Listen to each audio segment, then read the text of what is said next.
Hello friends, welcome back to my channel. আমি আফরিনা হালদার। সবাই কেমন আছেন? আমি তো খুব ভালো আছি। আশা করি আপনারা খুব ভালো আছেন। দেশের বাইরে ভিতরে যেখান থেকে দেখছেন, প্লিজ একটা ছোট্ট লাইক দিয়ে দেখা শুরু করবেন। আর সাবস্ক্রাইব করে না থাকলে প্লিজ সাবস্ক্রাইব করে দেবেন। আর পাশে থাকা বেল বাটনটা অবশ্যই প্রেস করে দেবেন, যাতে আমি যখনই কোনো নতুন ভিডিও ছাড়বো তখনই আপনার মোবাইলে নোটিফিকেশন চলে যাবে, আপনি আমার সময় মতো আমার ভিডিও দেখে নেবেন। তো দেখতেই পাচ্ছেন আমরা এখন যাচ্ছি রাস্তাতে। তো চলুন, আজকে রাস্তাতে ভিডিওটা শুরু হবে। তো চলুন আজকে আমি একটা কথা বলি। তো চলুন, এই রাস্তায় যেতে একটা ঘটনা বলে। তো এই গাড়িতে আমি আছি, আমার বাবা আছে, আমার মা আছে। আমরা অটো করে যাচ্ছি, যেতে যেতে মানে এটা পুজোর সময় মাসির বাড়ি গেছিলাম, সে তখনকার ছবি। তো সেই ভিডিওটা ছিল, ভাবলাম এখন আমি দিয়ে দিই। তো অনেক পুরনো ভিডিও আমি যুক্ত করে দিয়েছি। জাস্ট এই ঘটনাটা বলে, এই রাস্তাতেই আমাদের ঘটনাটা হয়েছিল, তাই এই রাস্তাতেই ঘটনাটা আমি করছি। তো আমি যাচ্ছি, যেতে হঠাৎই আমার মা অসুস্থ হয়ে পড়ে। আর এটা হচ্ছে বাইপাসে যখন আমাদের আমাদের বাড়ির রাস্তায় যখন ঢুকেছি, সেই সময় নো এন্ট্রি হয়েছিলাম।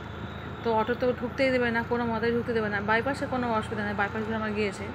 কিন্তু বাইপাস যখন আমরা যখন আমাদের বাড়ির যে রাস্তাটা, মেন রাস্তা, সেখানে যখন ঢুকছি, নো এন্ট্রি করে দিয়েছে। ওখান থেকে প্রায় আমাদের বাড়ি ঢুকতে, বাইপাস থেকে আমাদের বাড়ি যেতে প্রায় 15 থেকে 20 মিনিট সময় লাগবে। তো গাড়িতে হলে 5-7 মিনিটের মধ্যে হয়ে যাবে, কিন্তু হেঁটে 15 থেকে 20 মিনিট সময় লাগবে। এবার মা হঠাৎই অসুস্থ হয়ে পড়ে।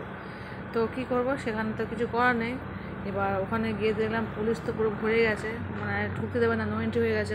শুধু অনলি ফর বাইক আর সাইকেল দিতে, তাও ঢুকতে দিচ্ছে না ভালোভাবে। আর গাড়িতে নো পার্কিং লিখে দিয়েছে, আর সেখানে পুলিশ ভর্তি, পুলিশে পুরো একদম ছয়লাভ হয়ে আছে, বড় বড় অফিসাররা সব আছে। হঠাৎই মা অসুস্থ হয়ে পড়েছে।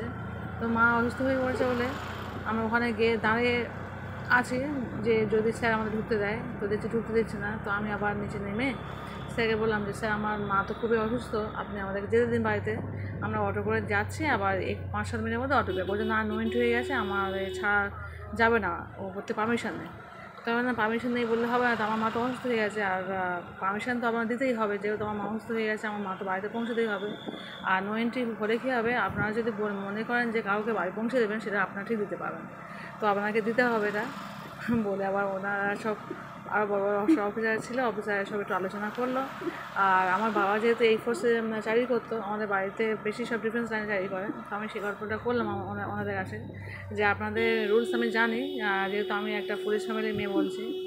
আর কিন্তু যেহেতু আমার মা অসুস্থ, মা তো একদমই হাঁটতে পারবে না, তাহলে হয় আপনার কোনো গাড়ি করে আমার মাকে পৌঁছে দিন বাড়িতে, আর নয় আমার অটো ছাড়তে হবে। তো ওরা আলোচনা করে দেখলো, দেখে বললো ঠিক আছে দিদি, আমি ছাড়ছি, কিন্তু 5-7 মিনিটের মধ্যে কিন্তু গাড়ি চলে আসতে হবে। আমি হ্যাঁ, নো প্রবলেম, বাড়িতে পৌঁছে দিয়েই আমি সঙ্গে সঙ্গে গাড়ি ছেড়ে দেবো। তো এই রাস্তা দিয়ে যেতে ঘটনা ঘটেছে, তাই আপনার সঙ্গে শেয়ার করলাম ঘটনাটা। যেহেতু এই ঘটনাটা এখানেই ঘটেছে, আমি ওদের স্মৃতি করে দিলাম ঘটনা কী হয়েছে। তো সেই মুহূর্তে আমি তো ভিডিও করতে পারিনি, এই মানে এখান থেকে গিয়েই স্পটে গিয়ে আমাদের ঘটনাটা ঘটেছে, কিন্তু আমি তো সেখানে ভিডিও করতে পারিনি, তাই শেয়ার করতে পারলাম। ছেলে কলেজে পড়ে আর মেয়ে এইচএস দেবে, বাচ্চাদের মাস্টার পড়াতে যায় না।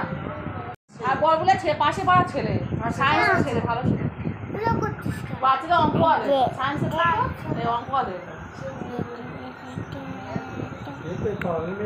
আর এখানে ইয়ং ছেলে বিয়ে করেছে, এখানে বাচ্চারা ছেলে, বাচ্চা কথা হয় না, হয় না।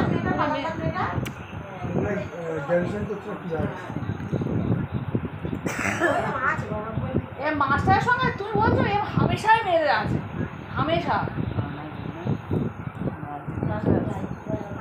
তোমার ছবি মোবাইলের সঙ্গে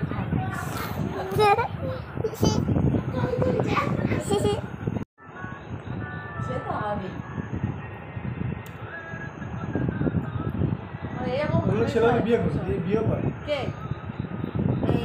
ভুল হচ্ছে, বিয়ে করতে যাবো, বিয়ে আমি না করি, ভুল হচ্ছে।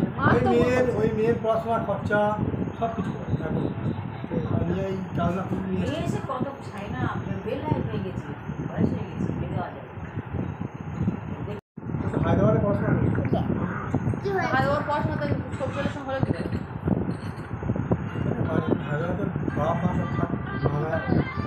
ভালো বাড়ি মেয়ে, ভালো বাড়ি মেয়ে, তাহলে সলিউশন হলে কি দেবে? বিয়ে দিয়েছে তো, একটু দেখাশোনা করতে হবে। বাবা মা বিয়ে দিয়েছে, তা সবজি বিক্রি করে, তা কি হয়েছে? রাস্তার বাড়ি তো, রাস্তার ড্রাইভার, টাকা রাস্তার ড্রাইভার, মানে এ ভালো,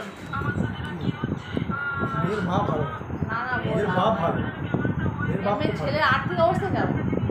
আর্থিক কি অবস্থা কি হবে ওই তো বৌদি তার আসল দেওয়া নেই যেটা দেখতে সেটাও দেখছি সুন্দর সুন্দর সেই বাড়ির লোকজন ওই ঘড়ি চলে গেছে ওই বাড়ির বন্ধু সেটা কোন লোকের বাবা বাড়িতে আছে কোন লোকের বাবা বাড়িতে আসতে যায় যে বাপের মাছ চলে গেছে বাবাকে বাপের লোকের শুক্রিয়া যে আমরা আসতে পেরেছি আর হিন্দু ঘরে কি এখান থেকেও জাহান না চোখ বুঝলে আগুনে পড়াচ্ছে পুড়ে দিচ্ছে।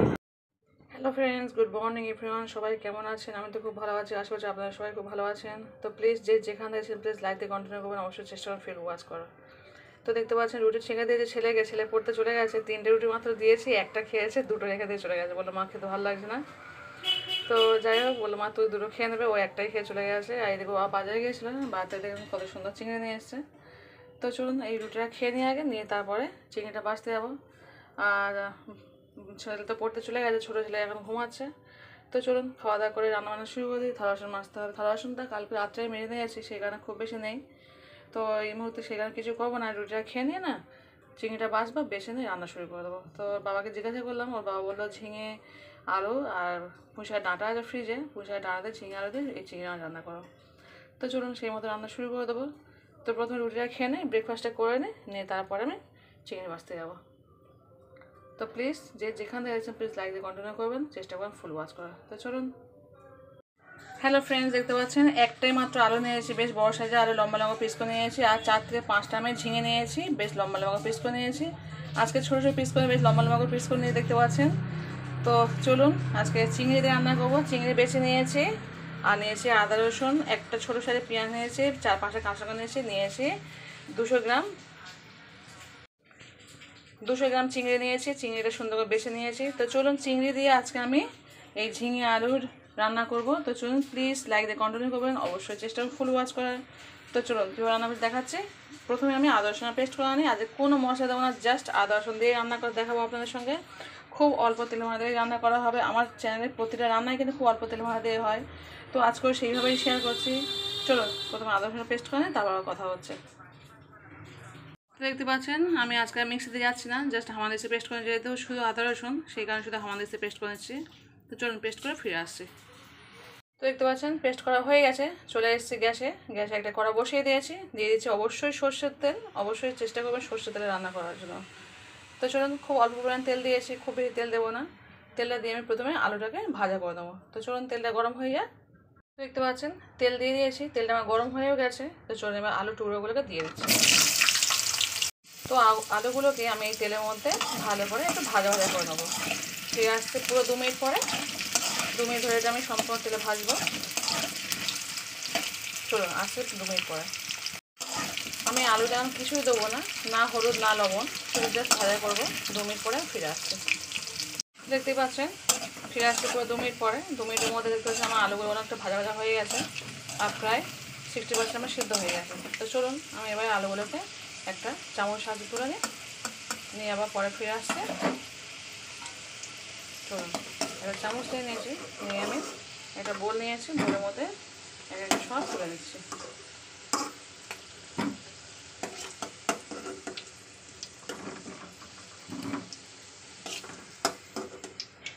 তো দেখতে পাচ্ছেন আলুগুলোকে আমি তুলে নিয়েছি একটা বোলের মধ্যে। তো চলুন এবার আমি এই তেলের মধ্যে দিয়ে দেবো পেঁয়াজ। চলুন দিয়ে দিচ্ছি পেঁয়াজ। খুব বেশি বড় করে পেঁয়াজ নিয়ে নিই, ছোটো সাইজের পেঁয়াজ নিয়েছি। দেখতে পাচ্ছেন পেঁয়াজটা আমি দিয়ে দিয়েছি। তো চলুন পেঁয়াজটা ভালো করে দেবো। খুব বেশি পেঁয়াজ আমি দিই না, আমি ছোটো সাইজে একটা পেঁয়াজ দিয়েছি। চলুন এই পেঁয়াজটা ভাজা হয়ে আসতে প্রায়, এই পর্যায়ে আমি দিয়ে দেবো যে আদা রসুনটাকে পেস্ট করেছে হামানদিস্তে, সেই আদা রসুনটাকে দিয়ে দেবো আমি।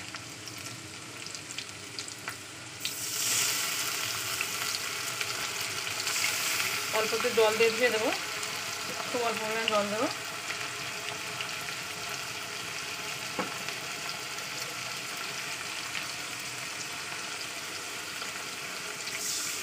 ব্যাস ধুয়ে দিলাম, আবার এটা একটু তেলের সঙ্গে কষিয়ে নেবো। চলুন ফিরে আসতে পুরো 1 মিনিট পরে। দেখতে পাচ্ছেন ফিরে আসতে পুরো 1 মিনিট পরে। তো চলুন এই পর্যায়ে আমি দিয়ে দেবো 1 চামচ লবণ আর 1 চামচ হলুদ গুঁড়ো। দেখতে পাচ্ছেন দিয়ে দিচ্ছি। চলুন এবার ভালো করে এখানে কষিয়ে নেবো। মশলার সঙ্গে লবণ হলুদটা ভালোভাবে কষিয়ে নিয়ে আবারও ফিরে আসছে আরও 1 মিনিট পরে। ততক্ষণ আমার মশলা থেকে তেল ছেড়ে আসবে। তো দেখতে পাচ্ছেন ফিরে এসছে পুরো 1 মিনিট পরে। 1 মিনিটের মধ্যে আমার মশলা থেকে দেখতে পাচ্ছি তেল ছেড়ে এসছে। তো চলুন এই পর্যায়ে আমি দিয়ে দেবো যে চিংড়িটা বেশি গেছে সেই চিংড়িটা দিয়ে দেবো। দিয়ে দিলাম চিংড়ি। এখানে আমি 200 গ্রাম চিংড়ি নিয়েছি, আপনারা আপনাদের লোক বুঝে চিংড়ি বেশি কম করে নেবেন। আমরা 3 জন খাবো সেইভাবে আমি 200 গ্রাম চিংড়ি নিয়েছি। চলুন এবার এটা ভালো করে কষিয়ে নিই। চিংড়ি খুব বেশিক্ষণ কষাবেন না, চিংড়ি কিন্তু খুব বেশিক্ষণ কষাই গেলে চিংড়ি কিন্তু শক্ত হয়ে যায়।